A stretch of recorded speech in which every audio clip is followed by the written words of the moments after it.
banyak sekali teman-teman saya juga yang di pelatnas Paralimpik itu nggak ada kaki, nggak ada tangan segala macam, tapi saya justru belajar dari mereka terus semangat berjuang, makanya saya juga terus ingin berprestasi. Dan juga harapan saya teman-teman terus semangat, terus berjuang, jangan kalah dengan keadaan. Sekali lagi, jangan kalah dengan keadaan. Yang tadi saya bilang itu kan, saya dulu pasti ada minder, ada rendah diri. Saya pikir ini adalah hal yang tidak bagus, hal yang membuat saya lemah lah. Tapi justru ini bukan kelemahan, ini justru kekuatan. Pada saat kita terus mau berjuang, berdoa, menerima keadaan kita, ini akan bisa menjadi kekuatan yang luar biasa.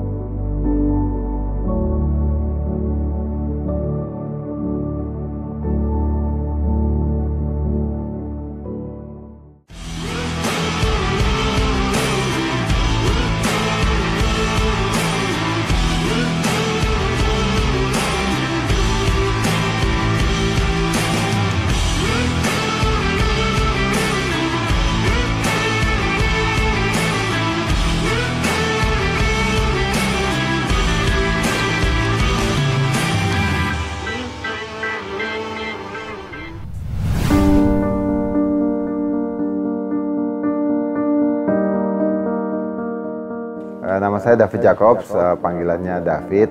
Saya asal Maluku, Ambon, tapi memang saya besar di Jawa ya, di Jakarta. Dan saya adalah atlet tenis meja Paralimpik Indonesia.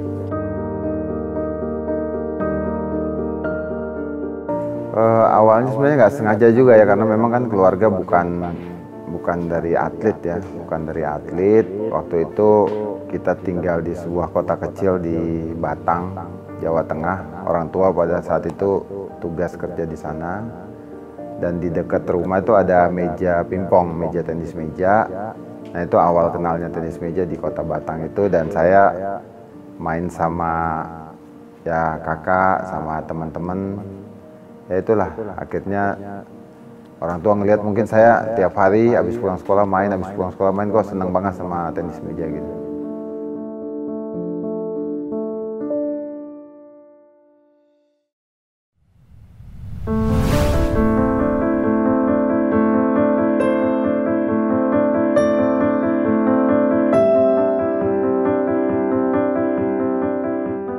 Tantangannya ya, kalau waktu baru kenal sih ya nggak terlalu banyak tantangan ya, cuman tantangan yang terbesar pada saat udah jadi seorang atlet, kan pasti dengan keterbatasan fisik yang saya miliki, disabilitas, pasti waktu saya ingin menjadi seorang atlet pasti ya adalah orang remehin. Mungkin pada saat saya pertandingan juga mungkin orang ada yang menertawakan, terus ya namanya dibully lah, dicemooh segala macam. Apalagi waktu itu kan mainnya juga belum terlalu bagus-bagus banget ya, tapi ya orang tua, keluarga selalu kasih semangat aja sih. Kalau memang senang di tenis meja ya terus semangat, terus berjuang gitu aja.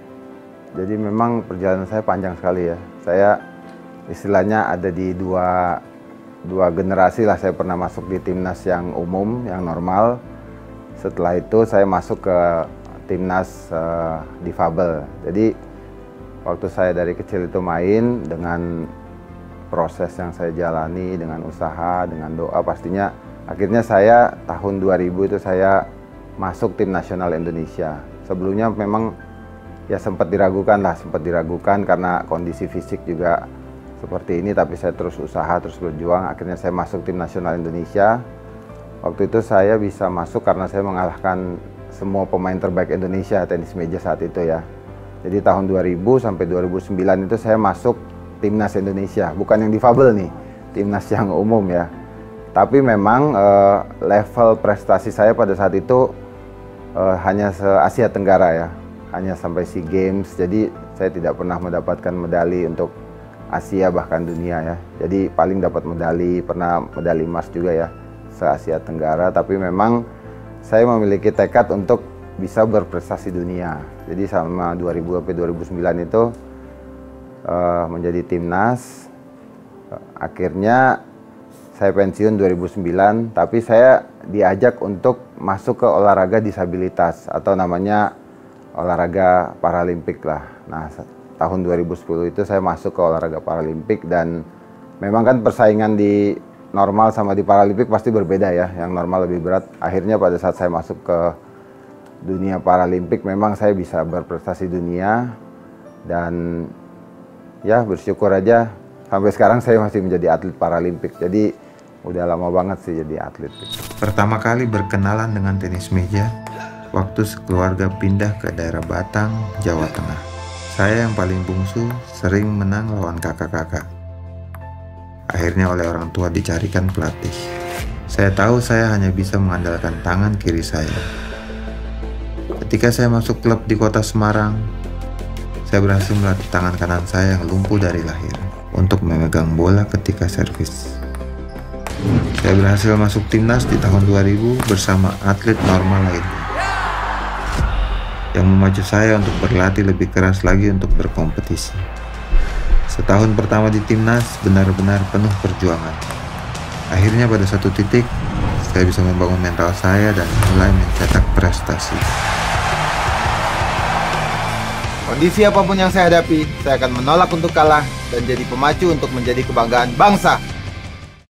Ya pengalamannya itu yang tadi saya bilang ya, maksudnya pasti tantangannya banyak. Saya sempat diremehin, mungkin saya udah punya prestasi tapi seperti pengurus ataupun pengurus organisasi lah tidak yakin dengan kemampuan saya atau fisik saya, tapi ya itu yang saya bilang, saya harus jalanin proses, terus semangat, terus berjuang. Juga peran orang tua dan keluarga sangat penting banget ya, karena saya terus dikasih motivasi untuk semangat terus lah untuk bisa akhirnya sampai masuk di timnas itu. Kalau prestasi tahun 2000 itu saya jadi juara Indonesia tunggal, dan setelah itu kan saya masuk timnas. Nah setelah itu paling saya mendapat beberapa medali lah di skup di lingkup Asia Tenggara. Pernah dapat emas, pernah dapat perak, juga di ganda juga. Kalau di Asia paling pernah sampai peringkat 7 lah, tapi nggak sampai medali gitu. Terus kalau prestasi saya di Paralimpik, ya memang saya pernah dapat medali ya di Olimpiade Paralimpik, dan juga saya ASEAN Para Games juga dapat emas, ASEAN Para Games juga dapat emas. Jadi memang level prestasi di Paralimpik lebih mendunia lah daripada saya di kategori umum normal. Ya maksudnya dengan tenis meja saya lebih pastinya dengan disabilitas yang saya miliki, saya bisa bermain tenis meja pasti lebih pede ya. Pasti dulu kan awalnya kan ya pasti dengan keadaan seperti ini pasti ada minder, ada rendah diri, mungkin dalam pergaulan, dalam apa, tapi dengan saya bisa berprestasi pasti lebih percaya dirinya lebih ada gitu. Kalau menurut saya bisa, tapi memang kita harus punya prestasi yang dunia ya. Tapi memang Indonesia kan untuk tenis meja yang normal kan prestasinya kan belum sampai dunia kan, masih di level Asia Tenggara.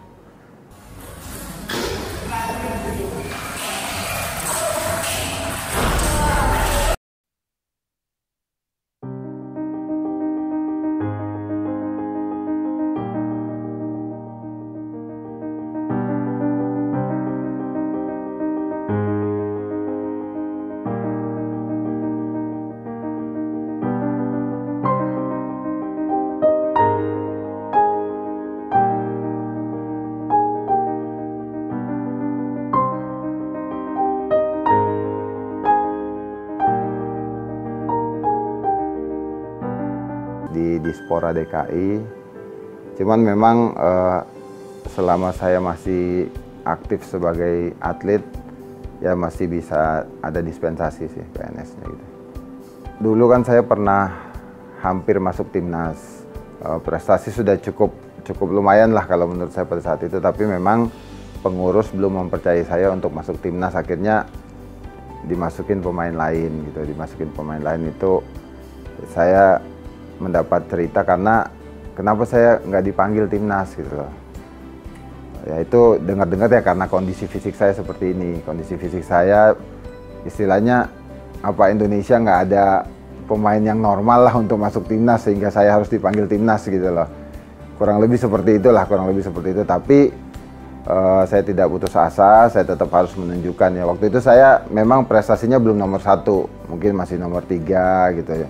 Jadi saya terus berusaha, akhirnya sampai saya nomor 1, ya mau nggak mau ya, saya nomor 1 mau nggak mau pengurus harus bisa manggil saya masuk di timnas. Kalau nggak kan maksudnya ya lucu aja kalau udah juara nggak dipanggil gitu. Jadi ya itu sih, tetap semangat, tetap berjuang terus. Menurut saya dulu kan saya berpikir keterbatasan fisik yang saya miliki itu mungkin ini sebuah kelemahan, ini sebuah kekurangan, tapi pada saat saya sudah berprestasi seperti sekarang ini justru bukan kelemahan gitu, ini justru kekuatan saya. Justru dengan saya dilahirkan seperti ini justru kekuatan saya. Jadi mungkin kalau ada atlet-atlet difabel, ya saya berharap terus semangat, terus berjuang, jangan kalah dengan keadaan ya. Jangan kalah dengan keadaan, kadang-kadang kita sudah mau menyerah, kenapa kita dilahirkan seperti ini, tapi ya saya cuma pesan ya, terus berdoa dan berjuang aja sih. Harapan saya kalau saat ini sih atlet difabel Indonesia sudah sangat diperhatikan ya oleh pemerintah ya. Saya kan masuk di olahraga Paralimpik 2010. Awalnya memang belum terlalu ada perhatian, tapi sampai saat ini olahraga Paralimpik atau disabilitas ini sudah mendapatkan maksudnya penghargaan yang sama lah dari pemerintah. Misalnya penghargaan bonus di SEA Games sama ASEAN Para Games itu sudah disamakan. Jadi memang sudah luar biasa sekali perhatian dari pemerintah. Cuman memang harapan saya atlet-atletnya semakin banyak, semakin giat latihan, karena mencari atlet difabel kan nggak gampang juga kan. Jadi memang kita sebagai anak-anak difabel mungkin yang menjadi atlet ya terus berjuang gitu. Jadi harapan saya bisa semakin banyak lagi atlet-atlet difabel Indonesia yang bisa berprestasi. Ya harapannya pasti ya bisa lebih maju ya. Maksudnya semua olahraga di Indonesia bisa lebih maju, dan juga dari pemerintah, Kemenpora, mungkin dari kita semua, dari atletnya juga mau untuk selalu latihan, berjuang agar olahraga Indonesia lebih baik lagi. Dan memang saat ini kita sudah harus, maksudnya teknologi sport science itu untuk bisa lebih maju lagi olahraga Indonesia. Kan saya waktu saya di kategori normal saya nggak pernah ikut Olimpiade. Masuk di Paralimpik saya ikut Olimpiade udah 3 kali ya, 2012 London, 2016 Brasil, 2000 kemarin di Tokyo udah ikut 3 kali. Memang saya belum pernah dapat emas, tapi saya pernah dapat perunggu di Olimpiade. Ya memang beda ya, maksudnya terjun ke Olimpiade itu kita sebagai atlet tuh merasa ini pertandingan yang tertinggi, terus merasa dihargai banget sebagai seorang atlet. Ya beda banget dengan kejuaraan-kejuaraan yang lain ya kalau sudah bisa tampil di Olimpiade.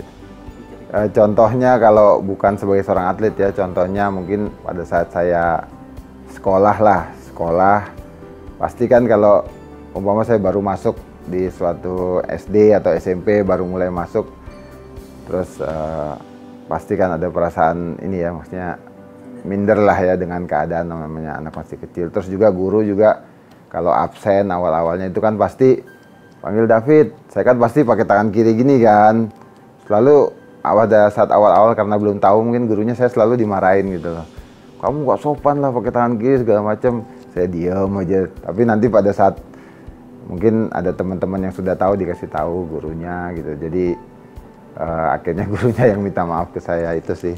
Terus kalau yang lucu lagi sih menurut saya, waktu saya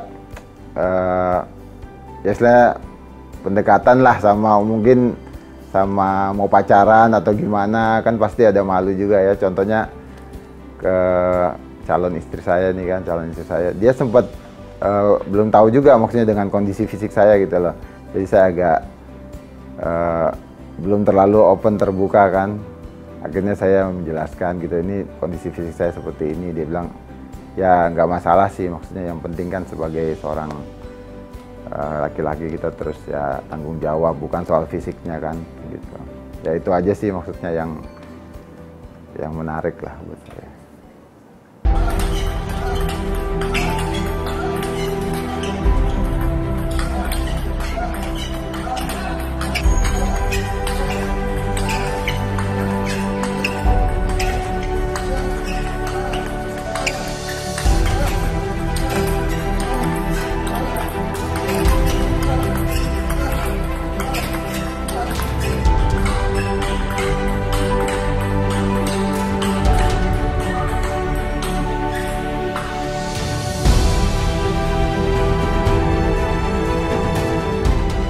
Kalau untuk saya sendiri, karena memang saya berangkat dari, maksudnya tenis meja yang umum dulu ya, tenis meja yang umum. Jadi memang pada saat saya masuk ke difabel ini memang saya sudah siap sekali ya. Kalau untuk saya pribadi sih nggak ada kendala gitu loh. Tapi buat teman-teman saya mungkin yang memang awalnya langsung masuk difabel masih ada kendala, terutama mereka memang masih kurang pede, maksudnya kurang yakin dengan kemampuan diri sendiri. Itu maksudnya ya saya selalu dengan teman-teman selalu kasih motivasi lah untuk mereka. Kita kan punya organisasi disabilitas ini, National Paralympic Committee, NPC lah. NPC itu pusatnya di Solo. Itu pusatnya di Solo dengan Pak Ketua kita, Pak Seni Marbun. Itu memang waktu saya masuk pertama kali ke NPC itu memang perhatian pemerintah kan belum terlalu baik. Apalagi waktu saya mau ikut Olimpiade tuh 2012, itu masih, untuk mengikuti Olimpiade itu kan harus kita mengikuti seri tur-tur di beberapa negara di dunia ya. Itu masih kayak nyari-nyari sponsor sendiri gitu loh. Waktu pada tahun itu akhirnya bisa lolos, tapi setelah itu sampai sekarang ini perhatian pemerintah itu udah jauh lebih bagus. Kita terus disupport ya, apalagi mau yang event yang dunia pasti sudah disupport. Dan ya saya berharap pemerintah terus mensupport, mendukung NPC, Olahraga Disabilitas Indonesia, karena anak-anak yang disabilitas ini bisa terus semangat, bisa terus berprestasi gitu untuk Indonesia. Waktu masih kecil, idola saya kalau di Indonesia kan namanya Anton Suseno ya, dia dulu pemain nasional Indonesia.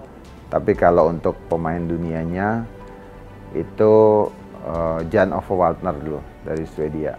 Jan Ove Waldner dari Swedia. Tapi setelah saya masuk ke olahraga Paralimpik, memang banyak juga idola saya. Ada salah satunya Natalie Partika ya. Dia atlet tenis meja juga. Jadi dia beberapa kali Olimpiade Paralimpik itu selalu mendapatkan emas gitu, dari Polandia. Tapi kalau dari cabang-cabang olahraga lain juga banyak sih idola. Ya, saya harap untuk teman-teman yang mungkin ada keterbatasan fisik, mungkin sama dengan saya atau bahkan lebih lah. Banyak sekali teman-teman saya juga yang di pelatnas Paralimpik itu nggak ada kaki, nggak ada tangan, segala macam. Tapi saya justru belajar dari mereka terus semangat berjuang. Makanya saya juga terus ingin berprestasi, dan juga harapan saya teman-teman terus semangat, terus berjuang, jangan kalah dengan keadaan. Sekali lagi, jangan kalah dengan keadaan. Yang tadi saya bilang itu kan, saya dulu pasti ada minder, ada rendah diri. Saya pikir ini adalah hal yang tidak bagus, hal yang istilahnya membuat saya lemah lah. Tapi justru ini bukan kelemahan, ini justru kekuatan. Pada saat kita terus mau berjuang, berdoa, menerima keadaan kita, ini akan bisa menjadi kekuatan yang luar biasa.